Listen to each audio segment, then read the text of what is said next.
Inside the making of the new F1 movie with Brad Pitt, Damson Idris, and Lewis Hamilton, there's a roar beyond the grandstands. Something atavistic, something mean and mad, and on the prowl. Those of us standing on the pit wall of Abu Dhabi's Yas Marina circuit snap our heads expectantly in the direction of the sound, holding our collective breath for a Trex to emerge, or for Brad Pitt's F1 car to come screaming down the start-finish straight. Wah! There it is, sliding around the track's final turn and onto the stretch.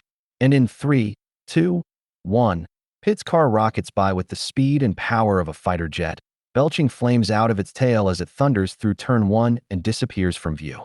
Our hair blown back, I hear someone say, "I will never get sick of that sound." For those wondering, yes, Brad Pitt is really driving the car in this movie. In fact, Brad Pitt and Damson Idris really driving the car has become, in some ways, the point of the movie, or at least the emotional nucleus during production. The stated goal of F1, from the beginning, director Joseph Kosinski tells me, was to try to create the most authentic, realistic, and grounded racing movie ever made. To further shrink the miniature IMAX certified cameras Kosinski and his team developed on Top Gun, Maverick, mount them to the cockpit of the race car, and put an audience in the driver's seat in the greatest racing series on Earth. That meant putting its stars in the driver's seat too. Which is why, since I arrived in Abu Dhabi, every member of the cast and crew has hyped me up for one of these sessions. There's the roar again beyond the grandstands, then into the low-speed turns beneath the enormous iridescent hotel behind us, scaled like a fish with nightlights. And then, wah! Again, Pitt's car races down the straight, with such power and pandemonium that it drops the floor out of your guts like the best idea you've ever had in your life. The most interesting thing about Brad, says 7-time F1 world champion and first-time producer Lewis Hamilton, is that he's already a bit of a racer at heart. I think for Brad there's probably a physiological component to the driving, a spiritual high, says Pitt's producing partner Jeremy Kleiner, as he joins me on the pit wall. Though he's never been in a racing movie, Pitt grew up on dirt bikes in Missouri, before graduating to racing bikes on tracks for fun. He and Tom Cruise had been attached to a version of the Ford v Ferrari story, when F1 director Joseph Kosinski was attached as well. Pitt and Cruise insisted on driving for Real, and their director wanted it that way too. But, Kosinski says, the studio wouldn't meet the budget he proposed. When Kosinski approached Pitt with the potential to make a movie about Formula One, it was practically the first question Pitt had for him. Well, can we do it for real? They would really drive, but the insurance company needed some convincing on why they had to do it at absolute top speed.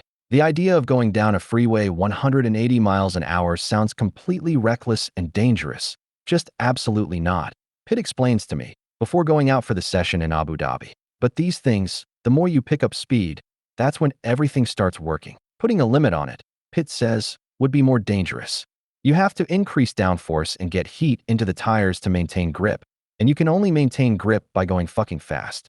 We cannot let Brad Pitt die, was the very reasonable place the insurance company was presumably coming from. But they had to understand, this was Formula One. This wasn't some puny car chase in the streets. When they were training, Pitt's stunt driver, the former Formula 2 champion Luciano Bacheta, would give him a speed limit warning and Pitt would say, "Yep, I am ignoring your speed limit warning." I became quite impassioned, needlessly, Pitt says. It was actually quite comical in the end. And then when they finally lifted it and just trusted us and let us be, everything was lovely. Wah! He's melting tenths of seconds off his lap times, but also acting for each of the cameras mounted on the car. As he passes by this time, I watch the feeds that everyone in the crew can pull up on their phones. The lights race across his helmet, refracting in the turns. The vibrations of the car cutting a corner and bouncing over a curve register as they do in a Grand Prix broadcast. This, Pitt says, is what convinced everyone that they had to do this for real, all the way. You don't get that effect with green screen. I can't imagine what it would be like to act while in the car, says Kim Bodnia, who plays the team principal of Pitt's fictional APXGP racing team in the film. The fastness, the focus required to drive, the focus required to act, and he's doing both. When I first saw him in that car, I was so scared. We're not making this movie. He mimes a spin out. But look at us now. It's the sort of thing, says Sarah Niles, who plays Idris's mother in the film, that gives the feeling of being a kid at the cinema again.